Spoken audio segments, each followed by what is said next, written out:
Welcome in. This is another edition of Musings from the Mountains, video podcast from WVSports.com. We're going to give you a quick reaction. Still here at Mountaineer Field, West Virginia lost to Iowa State 38-14. A story defined by West Virginia's inability to do anything pretty much in the second half. Backup quarterback Jack Allison came in, played pretty well, especially one drive in the first half, a masterful drive. 14 plays, 76 yards, run off almost 6 minutes on the clock. Tied the game at 14, and then West Virginia did absolutely nothing offensively after that, Patrick. And Ken, you mentioned it during the game. Even going into the fourth quarter, the West Virginia was only trailing by 7. They're still only trailing, 21-14. But for some reason, it just kind of felt like with the offense's inability to kind of move the ball, it really just felt like they were down by even more. Like I said, it's a tough situation for Jack Allison to be in. Obviously, as well, for West Virginia, you never want to, you never want to have to play your backup. But I mean, he did good, I thought, like for being in that kind of situation. But like, he didn't get a lot of help, especially when it came to running the ball. Yeah, 28 carries for 41 yards. That's just not going to get it done. That's not going to get done with the starting quarterback. That's certainly not going to get done with the backup quarterback. Jack Allison was put in a tough spot in this one. They had a lot of things kind of put in for this game for Austin Kendall. You only get so many reps throughout a week, so Allison kind of came in and, they had to scale back what they were doing, and that's just football. There's not enough time. There's not enough time to get two guys prepared that way. So, unfortunate. I think the biggest question now moving forward is what's the extent of this injury with Austin Kendall? Neil Brown confirmed it's not his shoulder, it's not his arm. It's more in that chest area, so I guess we'll find out in the next couple days, probably by Monday or Tuesday at the latest, the extent.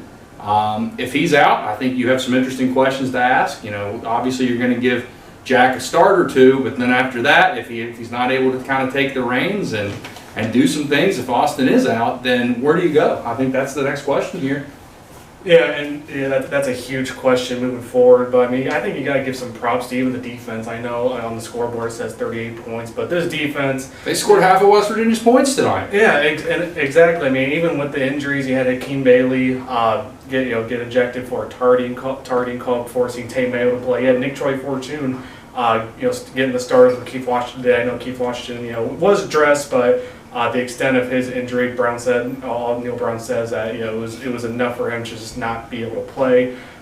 If you're West Virginia, you're encouraged by defense, but like I said, there's a lot of questions offensively. Yeah, I think moving forward, this team is going to be playing a lot of freshmen. I don't think they really have a choice. They've got a lot of injuries. They've got a lot of guys banged up. And that's what happens at this point in the season. Like we mentioned in the preview, I mean, that's what happens at this point in the season. You're going to get guys that are dinged up. You're going to get guys that are hurting a little bit. Some will play through it, but sometimes the bumps and bruises are significant enough where people are going to miss some time. And for West Virginia, you came into the season young and inexperienced. Well, like I've said numerous times before, they're going to get their experience. Yeah, I think the biggest question now for West Virginia obviously is what happens with Kendall. Is this going to be a long-term deal? Is it going to be 1 week? Is he going to be able to go for Oklahoma? Obviously not a good sign. He was not even dressed in the second half, wasn't even coming back to play. We'll see what happens there. One other interesting tidbit I think Neil Brown laid out there today is Martell Pettaway. It looks like he's going to redshirt. West Virginia's going to take advantage of that rule. Save him for next year. Not look to transfer like Giovanni Stewart did. He put his name in the portal earlier this week.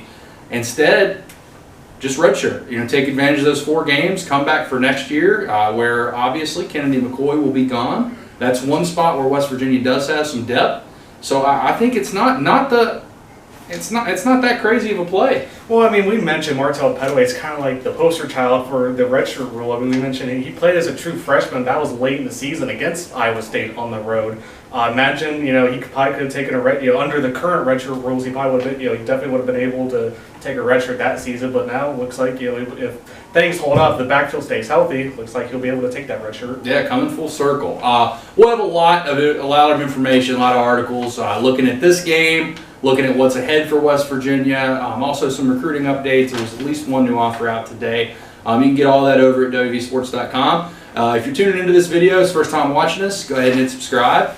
We'll be back though.